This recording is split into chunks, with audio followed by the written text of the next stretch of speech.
हमारे साथ मौजूद हैं राविंद्र कुमार बिट्टा जी, जो बीजेपी के वाइस प्रेसिडेंट हैं। क्या कुछ कहना चाहेंगे, आज किस मुद्दे को लेकर आप मीडिया के सामने आप आए हो? आज हम ये समझते हैं कि पुंछ की आवाम की बहुत बड़ी बदनसीबी है कि पुंछ की जो भी लीडरशिप थी आज तक, वो आवाम के हक़ में उन्होंने कभी मेरे हिसाब से कोई पुख्ता बात नहीं की।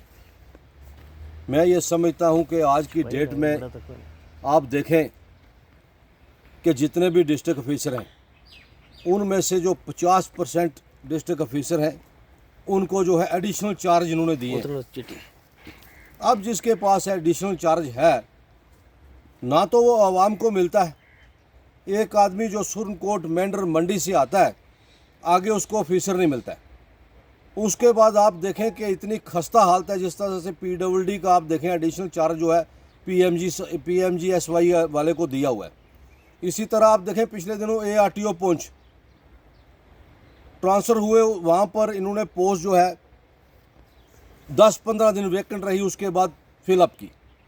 इसी तरह जो आप देखें सोशल वेलफेयर, म्यूनसिपैलिटी और ऐसे कितने डिपार्टमेंट हैं कि एडिशनल चार्ज इन लोगों को दिए हुए। ये ऑफिसर ना ही ये आते हैं और ना ही ये आवाम का काम करते हैं, क्योंकि इनको पता हम कुछ देर के लिए आए, यहाँ पर हमने वक्त पास करना और निकल जाना है। इसी तरह आज आप देखें, मैं एग्रीकल्चर डिपार्टमेंट की बात करूं, लाखों रुपया करोड़ों रुपया खर्च करके कितनी बड़ी बिल्डिंग बनी जो PWD ऑफिस के साथ, आप उसकी आज देखें कितनी खस्ता हालत है। इसी तरह आप देखें वार्ड नंबर 17 पुरानी पुंछ एक हरिजन बस्ती जो स्कूल है, गवर्नमेंट प्राइमरी स्कूल, उसकी आप कंडीशन देखें कितनी खस्ता हालत है। लेकिन इन पर कोई जो है जो लोकल एडमिनिस्ट्रेशन का पुख्ता एक्शन नहीं है। मेरी जो है एक फेलियर जो सरकार है, रियासत जम्मू व कश्मीर के जो चीफ मिनिस्टर साहब हैं, ना ही इन्होंने अपने वादे पूरे किए और ना ही ये सरकार सही तरह से चला सके। या तो ये सरकार छोड़ दें, कहें कि गवर्नर साहब ही चलाएं, तो गवर्नर साहब से ये मेरी पुरजोर अपील है कि आप भी सेंटर से ये डिमांड करें जनाब कि जहाँ पर आवाम अगर मीडिया के माध्यम से पब्लिक के जो हक की बात करती है, तो उस पर कोई ना कोई सुनवाई जो है होनी चाहिए। पुंछ से करोड़ों रुपया यहाँ से ऑफिसर लेकर चले गए। आज आप देखें जितनी स्कीमें नौजवानों के लिए चली हुई हैं, जितनी जितनी जो अपने और डिपार्टमेंट्स में स्कीमें हैं, वहाँ पर ऑफिसर जो है इतनी बड़ी धांधली कर रहे, लेकिन जो है सरकार उनको कोई पूछ नहीं रही है। सरकार सिर्फ लगी हुई है ऑफिसरों की ट्रांसफ़र करो और पैसे लो, और इनके पास कोई काम नहीं है। मैं फिर एक बार मीडिया के माध्यम से रियासत जम्मू व कश्मीर के चीफ मिनिस्टर साहब से ये पुरजोर अपील करता हूँ, एक आदमी अगर एक दिन पूरा तोड़ के सुरनकोट मेंढर कालाबान जगाल छतराल मंडी से वहाँ यहाँ पुंछ में आता है, आगे ऑफिसर ना मिले, तो आप खुद सोचें कि उसकी क्या हालत होगी। अच्छी बात की कस्टोडियन ऑफिस की, कस्टोडियन ऑफिस का क्या हिसाब है कि ये एक फर्जी नोटिस यहाँ पर निकालते हैं कि हमने जो है ये खसरा नंबर जो है हम उनको वैकेंट करवा रहे हैं। बाद में ये अपने डिपार्टमेंट के ही लोग भेजते हैं, जो कंसर्निंग डिपार्टमेंट के लोग हैं, ये उन लोगों से जाकर पैसे की डिमांड करते हैं।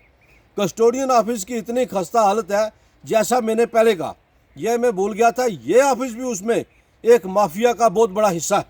मैं चाहूँगा CM साहब से कि एक पर्सनल जो है इंक्वायरी जो है बिठाई जाए, एक टीम जो है इस पर नियुक्त की जाए, जिसमें 4 या 5 हॉनेस्ट डिस्ट्रिक्ट ऑफिसर बिठाए जाए, और जो भी ऑफिसर इसमें इन्वॉल्व हैं उनके खिलाफ सख्त से सख्त कार्रवाई होनी चाहिए। DC साहब से ये मेरी पुरजोर अपील है कि पिछले दिनों आप 1-2 ऑफिस में गए, उनका निज़ाम थोड़ा सुधरा, लेकिन आज भी जो है 60% निज़ाम जो है बिल्कुल ख़राब है, वही हालत है। आप किसी एक डिपार्टमेंट में चले जाएँ, मैं आपको हार्टिकल्चर की मिसाल देता हूँ, आप हार्टिकल्चर डिपार्टमेंट के अंदर चले जाएँ, वहाँ पर जो पेड़ पौधे फ्रूट के होने चाहिए, वहाँ पर अंदर जो है उनके जो 4 दीवारी कंपाउंड वाल के अंदर जो एरिया है, वहाँ पर वो भांग जमी हुई है। पिछले दिनों हाल ही में आप देखें भांग की कितनी इन्होंने एडमिनिस्ट्रेशन ने जो डिस्ट्रॉय किया इसको, लेकिन वो सिर्फ फज बिल निकले। आप जहाँ पर मैं इंटरव्यू दे रहा हूँ, मैं मीडिया के माध्यम से कहूँगा, आप ये मेरे साथ में देखें क्या है, ये आप पूरा एरिया देखें उससे भरा हुआ है। तो एक साइड से आप कहते हो कि नशा मुक्त अभियान चला रहे हैं हम 1 महीने के लिए, तो मैं नहीं समझता हूँ कि नशा मुक्त जो है इस तरह से होगा। ये एक्शन गवर्नमेंट ने ठीक किया, जो मकान डिस्मेंटल, जो नशे के कारोबारी से बड़े बड़े जो माफिया थे, उनके जो है मकान उन्होंने तोड़े, ये बड़ा अच्छा एक्शन है आपका। तभी जाकर जो है नशा मुक्त जो है अभियान कामयाब होगा। मैं इसी पर इत्तेफाक चाहूँगा। जय हिंद जय भारत।